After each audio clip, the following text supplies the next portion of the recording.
y nada más. Presenta.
Nuestros horrores favoritos.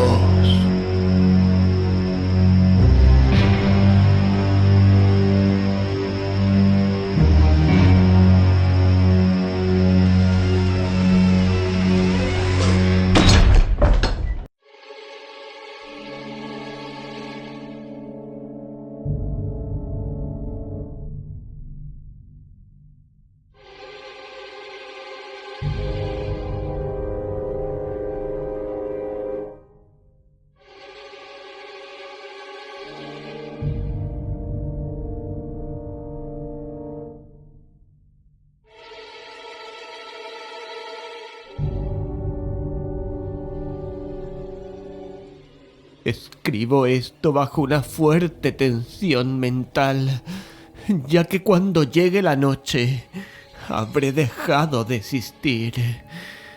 Sin dinero y agotada mi provisión de droga, que es lo único que me hace tolerable la vida, no puedo seguir soportando más esta tortura. Me arrojaré desde esta ventana de la buhardilla a la sórdida calle de abajo. Pese a mi esclavitud a la morfina, no me considero un débil ni un degenerado. Cuando hayáis leído estas páginas atropelladamente garabateadas, quizá os hagáis idea, aunque no del todo, de por qué tengo que buscar el olvido o la muerte.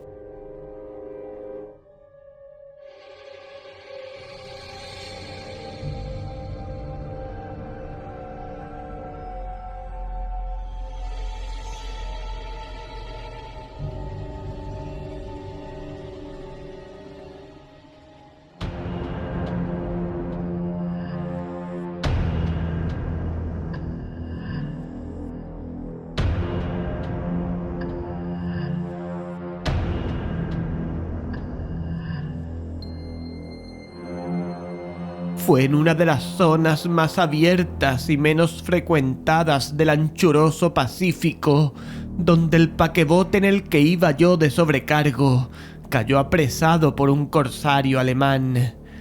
La Gran Guerra estaba entonces en sus comienzos, y las fuerzas oceánicas de los hunos aún no se habían hundido en su degradación posterior. Así que nuestro buque fue capturado legalmente y nuestra tripulación tratada con toda la deferencia y consideración debidas a unos prisioneros navales. En efecto, tan liberal era la disciplina de nuestros opresores que 5 días más tarde conseguí escaparme en un pequeño bote con agua y provisiones para bastante tiempo. Cuando al fin me encontré libre y a la deriva, tenía muy poca idea de cuál era mi situación. Navegante poco experto, solo sabía calcular de manera muy vaga, por el sol y las estrellas, que estaba algo al sur del Ecuador. No sabía en absoluto en qué longitud, y no se divisaba isla ni costa algunas. El tiempo se mantenía bueno, y durante incontables días navegué sin rumbo bajo un sol abrasador, con la esperanza que pasara algún barco o que me arrojaran las olas a alguna región habitable. Pero no aparecían ni barcos ni tierra, y empecé a desesperar en mi soledad, en medio de aquella ondulante e ininterrumpida inmensidad azul. El cambio ocurrió mientras dormía. Nunca llegaré a conocer los pormenores, porque mi sueño, aunque poblado de pesadillas, fue ininterrumpido. Cuando desperté finalmente, descubrí que me encontraba a medias atrapado en una especie de lodazal viscoso y negruzco que se extendía a mi alrededor, con monótonas ondulaciones hasta donde alcanzaba la vista, en el cual se había adentrado mi bote cierto trecho. Aunque cabe suponer que mi primera reacción fuera de perplejidad ante una transformación del paisaje tan prodigiosa e inesperada, en realidad sentí más horror que asombro, pues había en la atmósfera y en la superficie putrefacta una calidad siniestra que me heló el corazón. La zona estaba corrompida de peces descompuestos y otros animales menos identificables que se veían emerger en el cieno de la interminable llanura. Quizá no deba esperar transmitir con meras palabras la indecible repugnancia que puede reinar en el absoluto silencio y la estéril inmensidad. Nada alcanzaba a oírse. Nada había a la vista salvo una vasta extensión de légamo negruzco, si bien la absoluta quietud y la uniformidad del paisaje me producían un terror nauseabundo. El sol ardía en un cielo que me parecía casi negro por la cruel ausencia de nubes. Era como si reflejase la ciénaga tenebrosa que tenía bajo mis pies. Al meterme en el bote encallado, me di cuenta que solo una posibilidad podía explicar mi situación. Merced a una conmoción volcánica, el fondo oceánico había emergido a la superficie, sacando a la luz regiones que durante millones de años habían estado ocultas bajo insondables profundidades de agua. Tan grande era la extensión de esta nueva tierra emergida debajo de mí, que no lograba percibir el más leve rumor de oleaje, por mucho que aguzaba el oído. Tampoco había aves marinas que se alimentaran de aquellos peces muertos. Durante varias horas estuve pensando y meditando sentado en el bote, que se apoyaba sobre un costado y proporcionaba un poco de sombra al desplazarse el sol en el cielo.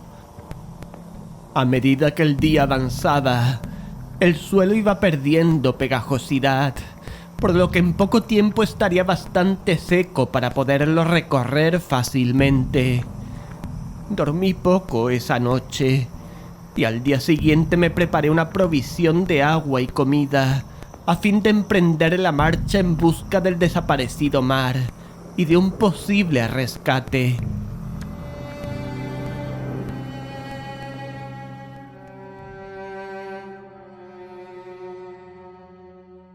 A la mañana del tercer día, comprobé que el suelo estaba bastante seco para andar por él con comodidad. El hedor a pescado era insoportable, pero me tenían preocupado cosas más graves para que me molestase este desagradable inconveniente, y me puse en marcha hacia una meta desconocida. Durante todo el día, caminé constantemente en dirección oeste, guiado por una lejana colina que descollaba por encima de las demás elevaciones del ondulado desierto. Acampé esa noche y al día siguiente proseguí la marcha hacia la colina, aunque parecía escasamente más cerca que la primera vez que la descubrí. Al atardecer del cuarto día, llegué al pie de dicha elevación, que resultó ser mucho más alta de lo que me había parecido de lejos. Tenía un valle delante que hacía más pronunciado el relieve respecto del resto de la superficie, Demasiado cansado para emprender el ascenso, dormí a la sombra de la colina. No sé por qué, mis sueños fueron extravagantes esa noche, pero antes que la luna menguante, fantásticamente gibosa, hubiese subido muy alto por el este de la llanura, me desperté cubierto de un sudor frío, decidido a no dormir más. Las visiones que había tenido eran excesivas para soportarlas otra vez. Y a la luz de la luna, comprendí lo imprudente que había sido al viajar de día. Sin el sol abrasador, la marcha me habría resultado menos fatigosa. De hecho, me sentí de nuevo lo bastante fuerte como para acometer el ascenso que por la tarde no había sido capaz de emprender. Recogí mis cosas e inicié la subida a la cresta de la elevación.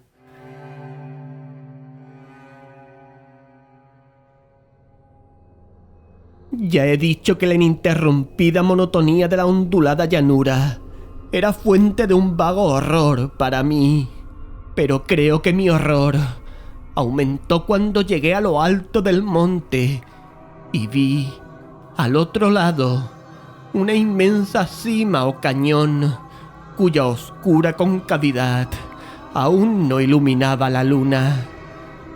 Me pareció que me encontraba en el borde del mundo, escrutando desde el mismo canto hacia un caos insondable de noche eterna. En mi terror se mezclaban extraños recuerdos del paraíso perdido y la espantosa ascensión de Satanás a través de remotas regiones de tinieblas. Al elevarse más la luna en el cielo, empecé a observar que las laderas del valle no eran tan completamente perpendiculares como había imaginado. La roca formaba cornisas y salientes que proporcionaban apoyos relativamente cómodos para el descenso, y a partir de unos centenares de pies, el declive se hacía más gradual. Movido por un impulso que no me es posible analizar con precisión, bajé trabajosamente por las rocas hasta el declive más suave, sin dejar de mirar hacia las profundidades estigias donde aún no había penetrado la luz. De repente, me llamó la atención un objeto singular que había en la ladera opuesta, el cual se erguía enhiesto como a un centenar de yardas de donde estaba yo. Objeto que brilló con un resplandor blanquecino al recibir de pronto los primeros rayos de la luna ascendente. No tardé en comprobar que era tan solo una piedra gigantesca, pero tuve la clara impresión que su posición y su contorno no eran enteramente obra de la naturaleza. Un examen más detenido me llenó de sensaciones imposibles de expresar, pues pese a su enorme magnitud y su situación en un abismo abierto en el fondo del mar cuando el mundo era joven, me di cuenta sin posibilidad de duda que el extraño objeto era un monolito perfectamente tallado, cuya imponente masa había conocido el arte y quizá el culto de criaturas vivas y pensantes. Confuso y asustado, aunque no sin cierta emoción de científico o de arqueólogo, examiné mis alrededores con atención.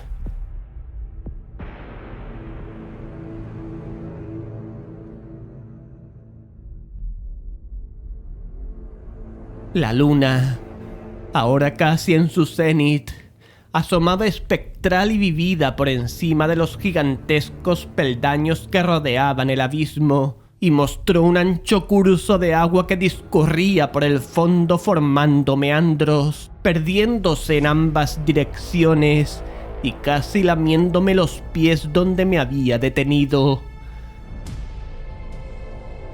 Al otro lado del abismo, las pequeñas olas bañaban la base del ciclópeo monolito, en cuya superficie podía distinguir ahora inscripciones y toscos relieves. La escritura pertenecía a un sistema de jeroglíficos desconocido para mí, distinto de cuantos yo había visto en los libros, y consistente en su mayor parte en símbolos acuáticos esquematizados, tales como peces, anguilas, pulpos, crustáceos, moluscos, ballenas y demás. Algunos de los caracteres representaban evidentemente seres marinos desconocidos para el mundo moderno, pero cuyos cuerpos en descomposición había visto yo en la llanura surgida del océano. Sin embargo, fueron los relieves los que más me fascinaron.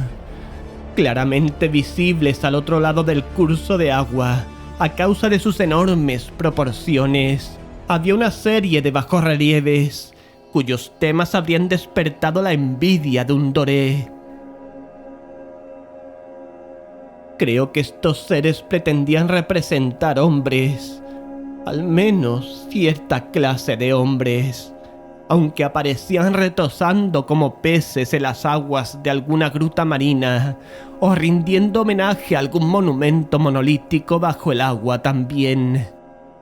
No me atrevo a descubrir con detalle sus rostros y sus cuerpos, ya que el mero recuerdo me produce vaídos.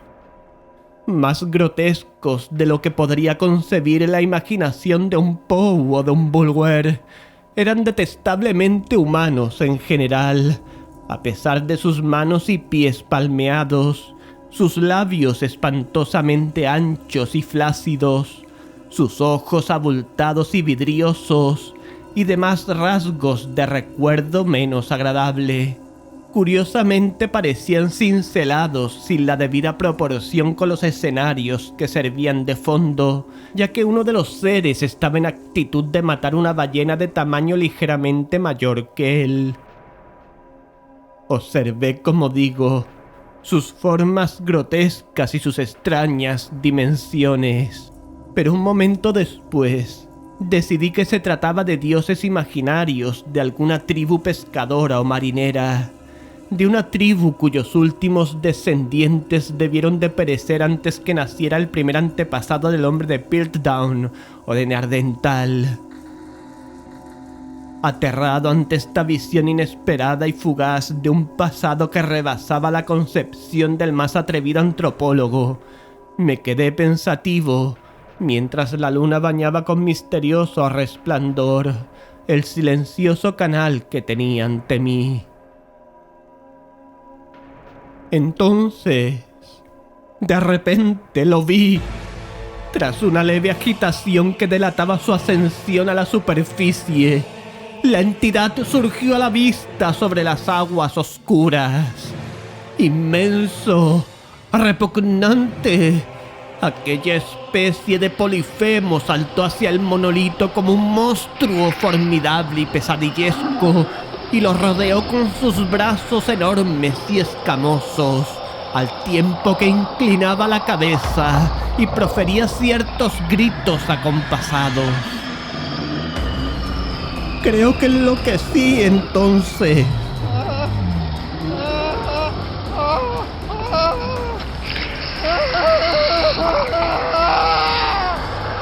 No recuerdo muy bien los detalles de mi frenética subida por la ladera y el acantilado, ni de mi delirante regreso al bote varado.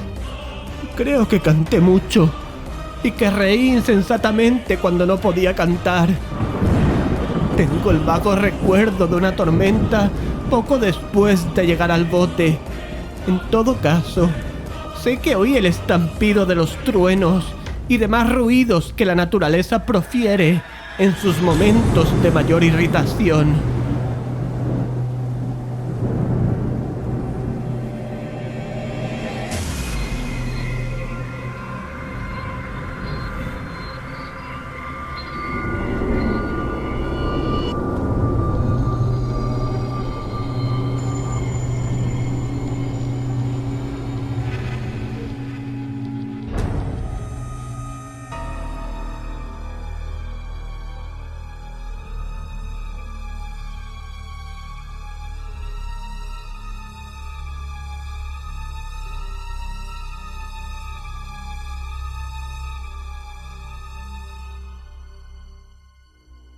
Cuando salí de las sombras, estaba en un hospital de San Francisco.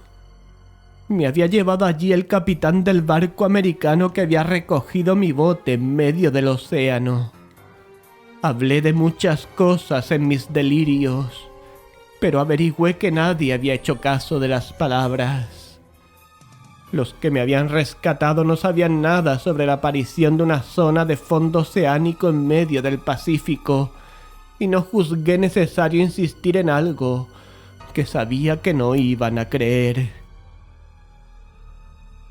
Un día fui a ver a un famoso etnólogo y le divertí haciéndole extrañas preguntas sobre la antigua leyenda filistea en torno a Dagón, el dios pez. Pero enseguida me di cuenta que era un hombre irremediablemente convencional y dejé de preguntar.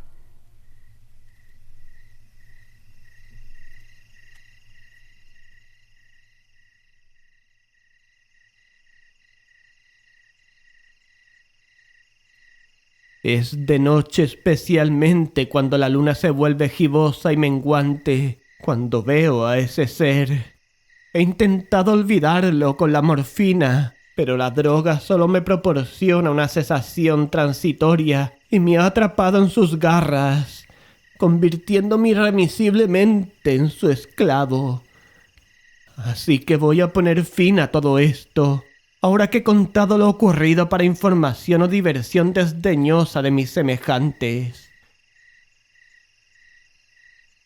Muchas veces me pregunto si no será una fantasmagoría, un producto de la fiebre que sufrí en el bote a causa de la insolación cuando escapé del barco de guerra alemán. Me lo pregunto muchas veces, pero siempre se me aparece en respuesta una visión monstruosamente vivida. No puedo pensar en las profundidades del mar sin estremecerme ante las espantosas entidades que quizá en ese instante se arrastran y se agitan en su lecho fangoso, adorando a sus antiguos ídolos de piedra y esculpiendo sus propias imágenes detestables en obeliscos submarinos de mojado granito. Pienso en el día que emerjan de las olas y se lleven entre sus garras de vapor humeantes a los endebles restos de una humanidad exhausta por la guerra, en el día en que se hunda la tierra y emerja el fondo del océano, en medio del universal pandemonium. Se acerca el fin. Oigo ruido en la puerta, como si forcejeara en ella un cuerpo inmenso y resbaladizo. No me encontrará. No me encontrará. No. Dios mío. Esa mano. La ventana. La ventana. La ventana.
esta noche han escuchado nuestros horrores favoritos. Hoy con el relato Dagón de Howard Phillips Lovecraft. Narración Antonio Reverte Lucena. Edición y masterización Antonio Reverte Lucena. Terror y nada más. 2016.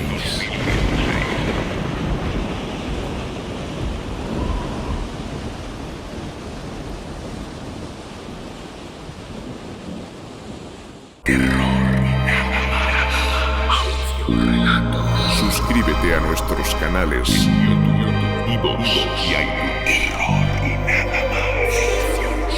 Y síguenos en Facebook y Twitter para temblar con contenidos exclusivos. Terror y nada más 2016. Terror y nada más es un proyecto libre sin ánimo de lucro que pretende promover la cultura del terror y la ciencia ficción mediante la adaptación en formato radioteatro o audiolibro de diversas obras del género. Pretendemos dar a conocer las obras y sus autores y fomentamos y recomendamos la compra de la obra correspondiente a nuestro público. Además, pretendemos acercar la obra y su autor a personas con discapacidad que de otra forma tendrían grandes dificultades para disfrutarla. En ningún momento pretendemos vulnerar derechos de autor de ninguna de las obras adaptadas, y ante la imposibilidad de contactar con los legítimos poseedores de los derechos de autor de cada una, rogamos que si alguno de ellos ve inconveniente para sus intereses legítimos en alguna de nuestras adaptaciones, contacten con nosotros en nuestro correo electrónico antoniorevertelucena@gmail.com para llegar a algún tipo de acuerdo con ellos o, en última instancia, retirar los contenidos que se nos soliciten. Gracias.